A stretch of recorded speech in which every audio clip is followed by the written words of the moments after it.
Bersiaplah menjelajahi dunia penuh misteri dan kegelapan. Di sini kita akan mengungkap kisah nyata menyeramkan dan legenda urban yang membuat bulu kuduk berdiri. Jangan lupa subscribe dan nyalakan lonceng notifikasi agar kamu tidak ketinggalan cerita terbaru dari kami. Selamat datang di cerita horor, di mana setiap kisah adalah sebuah misteri. Karta adalah seorang pria berusia 30-an yang baru saja bekerja sebagai sopir di toko material milik Babah Lim.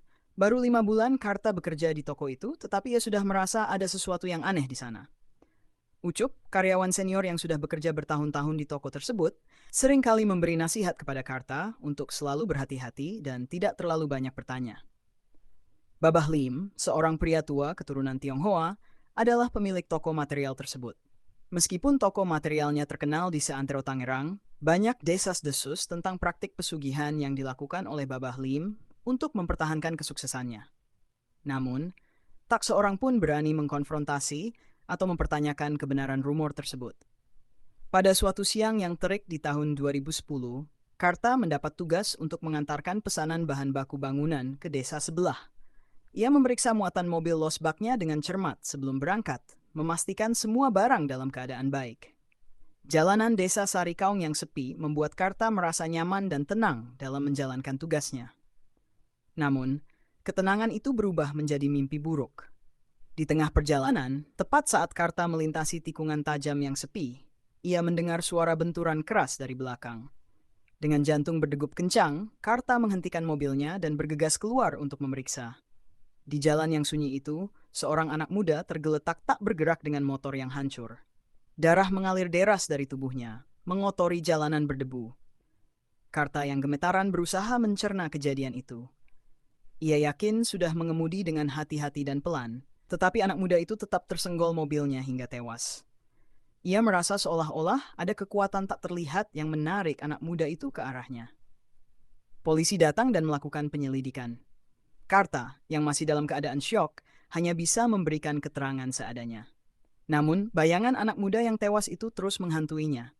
Setiap malam, ia merasa anak muda itu menatapnya dengan tatapan penuh dendam. Tidurnya selalu gelisah, dan ia sering terbangun dengan keringat dingin membasahi tubuhnya. Beberapa hari setelah kejadian, Ucup mendekati Karta dengan wajah serius. Mereka duduk di sebuah warung kopi di sudut desa, tempat yang biasanya sepi di sore hari. Karta, ada yang perlu kamu tahu, kata Ucup pelan, seakan takut ada yang mendengar. Hari itu adalah hari pengambilan tumbal. Karta menatap Ucup dengan bingung. Maksudmu apa, Cup? Babah Lim menggunakan pesugihan makhluk halus. Ucup melanjutkan dengan suara bergetar. Setiap 3 tahun sekali harus ada tumbal. Korbannya pasti meninggal di tempat, seperti anak muda itu. Karta merasa tubuhnya lemas. Jadi, maksudmu kecelakaan itu? Ucup mengangguk pelan. Ya, kecelakaan itu bukan kebetulan. Itu adalah bagian dari perjanjian pesugihan Babah Lim. Tumbalnya sudah ditentukan. Karta merasa dunia berputar. Bayangan anak muda yang tewas itu kembali menghantuinya. Ia merasa bersalah, takut, dan marah sekaligus. Karta mencoba bertanya lebih lanjut, namun Ucup hanya menggeleng. Ada hal-hal yang lebih baik tidak kita ketahui, Karta. Yang bisa kita lakukan sekarang adalah berdoa dan berhati-hati. Sejak saat itu, Karta selalu merasa ada yang mengawasinya. Setiap kali ia melintas di jalan tempat kecelakaan itu terjadi, ia merasakan hawa dingin yang membuat bulu kuduknya berdiri. Bisikan-bisikan halus seakan memanggil namanya, membuatnya semakin tertekan. Karta tidak bisa melupakan tatapan anak muda yang tewas itu, seolah-olah matanya yang kosong terus mengawasinya dari kegelapan. Malam demi malam, Karta semakin sulit tidur. Bayangan anak muda itu selalu muncul dalam mimpinya, seringkali disertai dengan suara tangisan dan rintihan yang menyayat hati. Pada malam-malam tertentu, Karta bahkan merasakan kehadiran sosok tak kasat mata di kamarnya. Angin dingin yang tiba-tiba berhembus, pintu yang berderit tanpa sebab, dan suara langkah kaki di lantai kayu membuat Karta hampir gila ketakutan. Suatu malam, ketika Karta terbangun oleh mimpi buruknya, ia melihat sosok anak muda itu berdiri di sudut kamar, menatapnya dengan mata yang kosong dan penuh dendam. Karta berteriak ketakutan, tetapi suara teriakannya seakan tertelan oleh kegelapan. Sosok itu perlahan mendekat, dan Karta merasakan hawa dingin yang menusuk tulang. Kenapa kamu melakukan ini padaku? Suara anak muda itu terdengar pelan namun jelas di telinga Karta. Aku tidak bersalah. Karta terbangun dengan napas tersengal-sengal. Ia menyadari bahwa ia tidak bisa terus seperti ini. Keesokan harinya, Karta memutuskan untuk berbicara dengan Ucup lagi. Mereka bertemu di tempat yang sama, warung kopi di sudut desa. Kap, aku tidak bisa terus seperti ini. Aku harus tahu lebih banyak tentang pesugihan Babah Lim, kata Karta dengan suara gemetar. Ucup menghela napas panjang. Baiklah, Karta. Aku akan memberitahumu, tapi kamu harus bersiap menghadapi kenyataan yang mengerikan. Ucup mulai bercerita tentang sejarah toko material Babah Lim.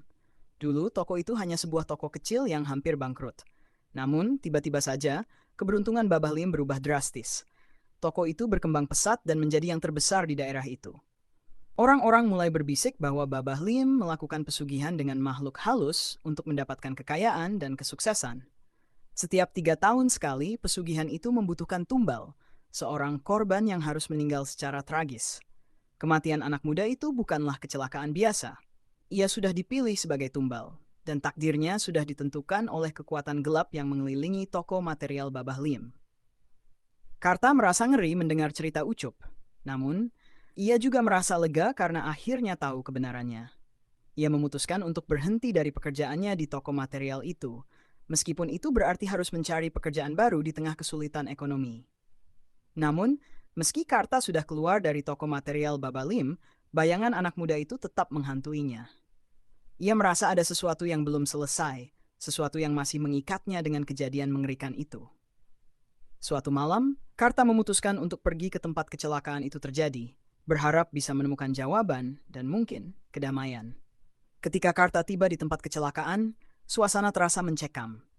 Angin malam berhembus kencang, membuat daun-daun berdesir seakan berbisik. Karta menyalakan lilin kecil yang dibawanya, lalu menutup matanya dan berdoa. "Tolong, maafkan aku," bisiknya dengan suara bergetar. "Aku tidak tahu ini akan terjadi. Aku hanya ingin kedamaian untukmu dan untuk diriku sendiri." Tiba-tiba, Karta merasakan kehadiran yang dingin di belakangnya. Ia membuka mata dan melihat sosok anak muda itu berdiri di sana, menatapnya dengan tatapan yang penuh kepedihan. "Aku tidak bersalah." Suara anak muda itu terdengar lagi, kali ini lebih lembut. "Aku hanya ingin pergi dengan damai." Karta merasakan air mata mengalir di pipinya. Ia mengangguk pelan, mencoba menyampaikan permintaan maafnya dengan tulus. Perlahan sosok anak muda itu memudar, meninggalkan Karta sendirian di tengah kegelapan malam. Keesokan harinya, Karta merasa sedikit lebih tenang. Ia tahu bahwa bayangan mengerikan itu mungkin tidak akan pernah sepenuhnya hilang, tetapi setidaknya ia sudah mencoba untuk memperbaiki kesalahannya. Dan di setiap akhir bulan ketika bayangan malam semakin pekat, Karta selalu terjaga mendengarkan suara-suara dari kejauhan yang mengingatkannya pada hari naas itu. Hari ketika ia tanpa sadar menjadi saksi dari kegelapan yang melingkupi toko material Babah Lim.